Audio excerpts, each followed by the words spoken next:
Oi, galera. No vídeo de hoje, estou trazendo para vocês aqui um FIPE de infraestrutura fora do radar. Está bastante, assim, não é muito falado sobre esse fundo aqui. Eu queria explorar com bastante detalhe com vocês.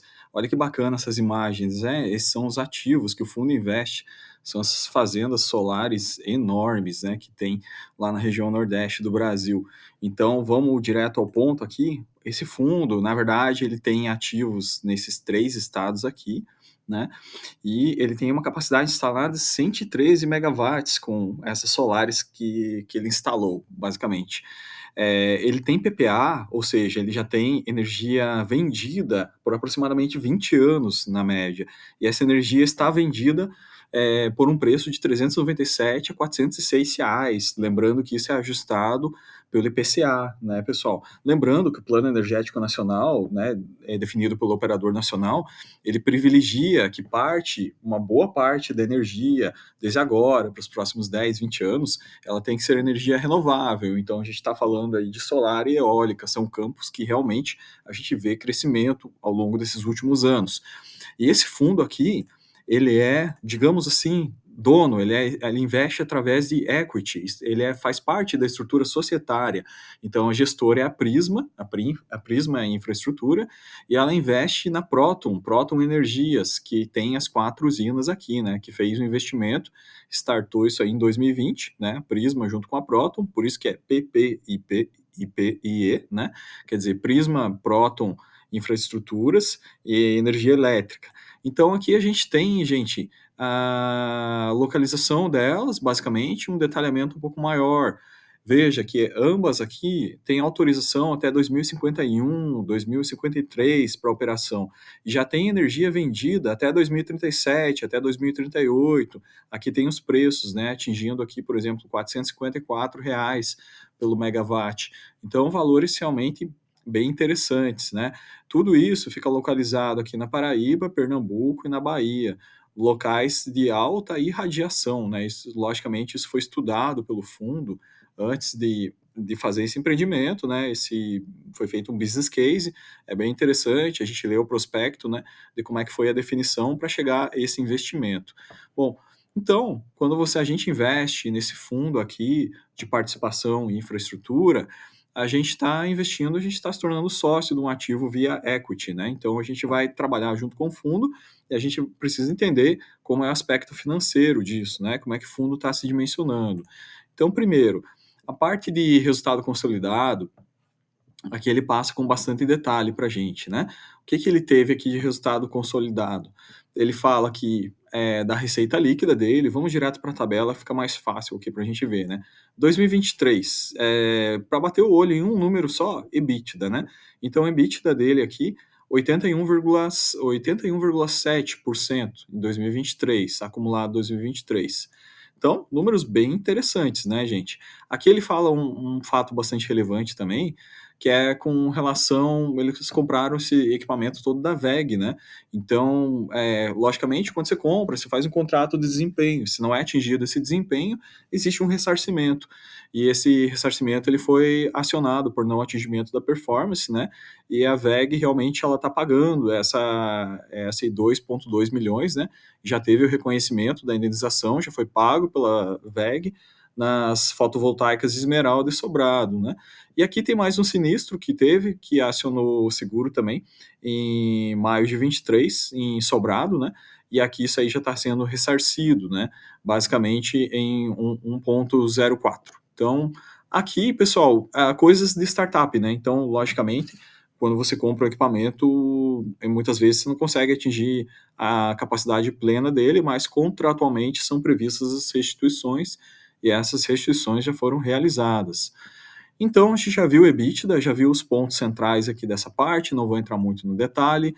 Vamos ver um pouco sobre a questão de alavancagem, né? Então, isso é interessante para a gente analisar como que é a dívida líquida sobre EBITDA. Logicamente, esse fundo aí, né, ele vai gerando resultado através da PPA dele, que ele recebe mensalmente, né, vários milhões de reais. A gente tem aqui a receita líquida, quanto que ele recebeu, né, e ele vai pagando a dívida mensalmente no cronograma de amortização, vai matando essa dívida aí para pagar todo o investimento que ele fez, e ele vai distribuindo também para os cotistas, né, essa parte da receita como lucro, basicamente, né, o que ele chama de amortização, ou chamemos do que quisermos, mas é o provento que vem para o cotista por fazer parte desse empreendimento de equity.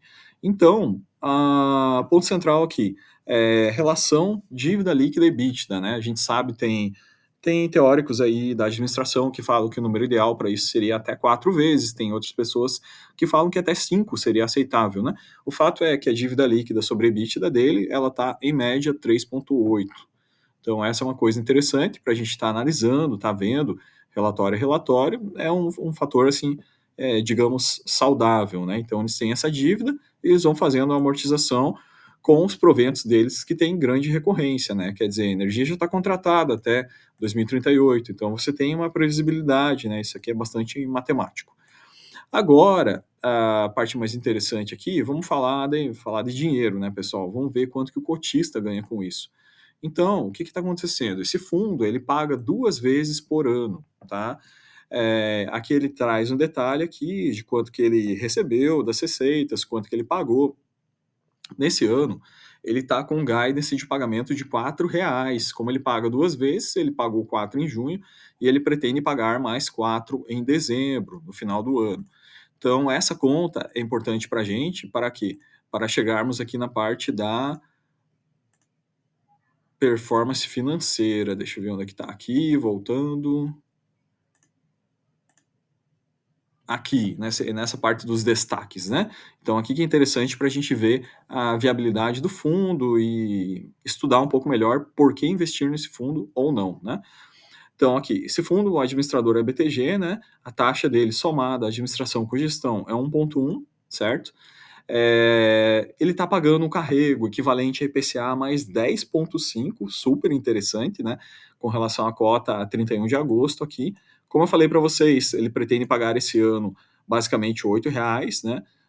E isso seria um dividend yield de aproximadamente 9 com a cota no final de agosto. Vocês vão ver que a cota está mais barata hoje, ou seja, esse dividend yield, on cost hoje, já está mais em conta, já está mais viável para quem está adquirindo, né? E aqui ele faz um balanço geral, né? Quer dizer, da receita líquida, como é que foi o EBITDA ajustado dele, a margem EBITDA, que a gente já viu, né? Que principalmente o consolidado, que está dando 81,5. O lucro líquido dele, enfim, a dívida líquida que ele tem e a relação de dívida EBITDA 3,8. Já vimos todos esses números. O mais interessante para a gente é aqui, pessoal, é a TIR, a taxa interna de retorno, né? Calculada, e a gente se posicionar em que ponto a gente estaria, ou seja, a gente comprando o valor da cota atual, essa cota aí está em 87,15, se você pesquisar no mercado, né? Então, se você divide lá, por exemplo, se você pega esse valor, você chega à conclusão que isso aí te daria um IPCA mais 11, praticamente. IPCA mais 11. Então, se você desconta aqui o 1,1, praticamente, que seria a taxa de administração e gestão que a gente viu aqui, você vai chegar no IPCA mais 9,9, líquido, limpo, né, de tudo, basicamente. Então, é isso que a gente vê aqui, né? A gente vê a previsão do fundo, o guidance, projeção dele para os próximos 10 anos, né? Com base nas PPAs que eles têm, nos pagamentos, né? Com base no pagamento de investimento, eles preveem que para os próximos anos a distribuição vai ser essa. Para esse 2023, eles vão distribuir R$ 8. Isso aí está dando em torno de, na verdade, um dividend yield de 9% nessa data do relatório. Hoje está dando até um pouco mais alto. A gente vê que para 2024, a expectativa é que isso já aumenta para 8,65, daria um dividend yield já próximo a 10. Então, aqui, 9,63, um dividend yield já próximo a 11. E isso vai indo numa crescente, até que chega o ano de 2030 e dá um salto aí para 20% no final aqui, né? Ele começa a distribuir um valor muito maior.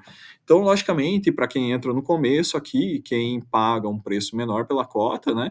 A gente acaba tendo um benefício melhor, porque certamente o mercado, ao perceber que o fundo está pagando, por exemplo, aqui em 2026, 2027, chegando a pagar 13% de dividend yield, a cota vai certamente subir, né? Aí, como eu falo aqui em 2030 também, isso tende a acontecer uma subida forte dessa cota.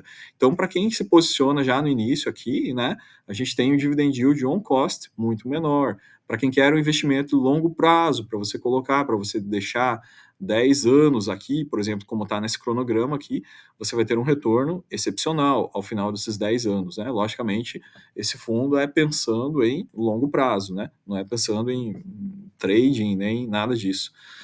Com relação às operações, olha só que interessante isso, pessoal. Aqui a gente tem, né, quanto que é o contratado, o PPA dele aqui, essa linha laranja, né, e quanto que ele gerou, que são as barrinhas azuis. Então percebam que a real versus contratada para todas essas unidades fotovoltaicas está acima de 100%. Então, quando ele tem esse superávit aqui, na verdade, ele entrega mais energia do que a contratada, porque a irradiação foi maior, e essas áreas são áreas de alta irradiação, a gente vai ver. E os equipamentos são equipamentos de alta disponibilidade, a gente vê médias aqui de 99,9%, 99,8%, então, equipamentos de altíssima disponibilidade, basicamente. Então, você soma a disponibilidade do equipamento, está sempre disponível, sempre gerando, com alta irradiação, que é inerente ao local que ele foi instalado. Você tem o quê? Você tem esse resultado aqui, alta geração, e geração consistentemente acima do PPA, o que permite, na verdade, você ter um superávit de geração. Isso pode ser negociado, logicamente, a mercado, né? Isso pode ser vendido, como ele fala aqui, ó. Eventual superávit de geração de energia versus vendido poderá ser cedido a outra usina participante do leilão. Enfim, essa energia excedente pode ser negociada também. Então, basicamente, gente, o fundo é esse aqui. Então, para quem tem interesse em se posicionar em geração, é uma oportunidade, acho que é o único fundo que é 100% geração, quando a gente olha em FIPEs, né? A gente tem aí vários exemplos, né? Tem o VIGT, a gente fez vídeo recente nele, tem o XPIE, que eles são fundos mistos, né? Metade transmissão, metade geração, e a geração é dividida entre eólica e solar, então é um fundo mais diversificado, né? Mas para quem quer colocar um fundo basicamente setorial, né, concentrado na solar, sim, essa é uma ótima opção. Logicamente, ele não vai ser tão diversificado, nem tão previsível quanto um fundo de distribuição, né? Isso aqui pode acabar variando em algum momento um pouco mais, porque a gente está falando de geração. Mas entre as gerações, todas as gerações, eólicas, gerações renováveis, a geração solar é de fato a mais estável e mais regular, é a que entrega com mais consistência, né?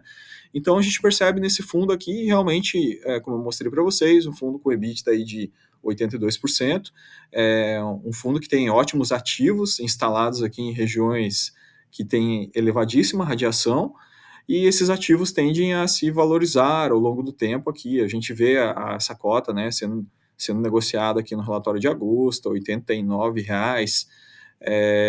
e a gente vê hoje a cota, inclusive, sendo negociada até mais barato que isso, né? Ou seja, o dividend yield atual dessa cota, ele está dando um dividend yield bastante interessante. Então, fica aqui para vocês a dica de estudo, né? Para quem quer aprofundar, para quem quer conhecer um pouco melhor. Esse fundo é um fundo que é para investidor qualificado, né? Não é para investidor geral. Mas eu acredito que é uma ótima opção para pulverização de carteira, né? Se você quer ter uma diversificação de forma controlada na sua carteira, está posicionado aí numa energia solar, que para os próximos 10 anos a gente tem esse guidance de crescimento excepcional, como a gente mostrou aqui, é uma ótima opção, né?